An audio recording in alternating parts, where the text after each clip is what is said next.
Hello বন্ধুরা, এই মেয়েটিকে দেখো। আরে আরে, এই মেয়ে, দাঁড়াও দাঁড়াও, তোমার সাথে কথা আছে আরে কি হয়েছে? তুমি এভাবে পিছন থেকে টান দিলে কেন? আমি তো ব্যথা পেয়েছি। আরে আরে, তুমি যে এভাবে চলে যাচ্ছো, তুমি কি খেয়াল করেছো তোমার পিছনে যে একটা দাগ লেগে আছে পায়জামাতে? কি যাতা বলছো? আমি যাচ্ছি, দাঁড়াও দাঁড়াও। আরে শুনো, ভালো করে শুনো, সবাই দেখছে তোমার দিকে। তোমার প্যান্টের পিছনে কি যেন দাগ লেগে আছে। আরে কিসের দাগ হতে যাবে? তুমি এসব কি বলছো? আরে তুমি তোমার পিছনে দেখো তো, আগে দেখো তারপর বলো। এই দেখো এই দেখো, কিসের দাগ? কোনো দাগই তো না। আরে তুমি তো দেখছো না তোমার পিছনে যে দাগ আছে? আরে ছি, আরে আরে, আমি তো এতক্ষণ খেয়ালই করিনি, আমি তো এখনো পাগলের মতো হাঁটছিলাম। আরে দাঁড়াও দাঁড়াও, ধরো আমার কাছে এই চাদরটা আছে, এই চাদরটা নিয়ে এখন আপাতত ঢাকো।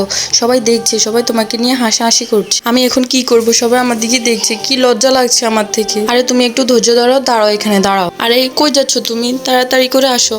উফ, এই চাদরটা না থাকলে কি হতো? আরে ধরো ধরো, তোমার জন্য আমি একটা প্যান্ট এনেছি, এই প্যান্টটা পরে দেখো। আরে এটা কিসের প্যান্ট? আরে তুমি পরো, পরার পর তোমাকে দেখতে খুব সুন্দর দেখাবে। দাঁড়াও দাঁড়াও, আমি প্যান্টটা ঠিক করে নিই। ধরো, এই কালার হচ্ছে প্যান্টটা, কালো কালার। তুমি এটা পরে নাও তাড়াতাড়ি করে, জলদি করে এটা পরো। তাহলে আর তোমাকে নিয়ে কেউ হাসাহাসি করবে না, তোমার দাগটাও বোঝা যাবে না। এই চাদর দিয়ে কতক্ষণ তুমি ঢেকে থাকবে? ধরো, আমি এভাবে ঢেকে রাখছি, তুমি তাড়াতাড়ি করে এই প্যান্টটা পরে নাও তোমার প্যান্টের উপরে।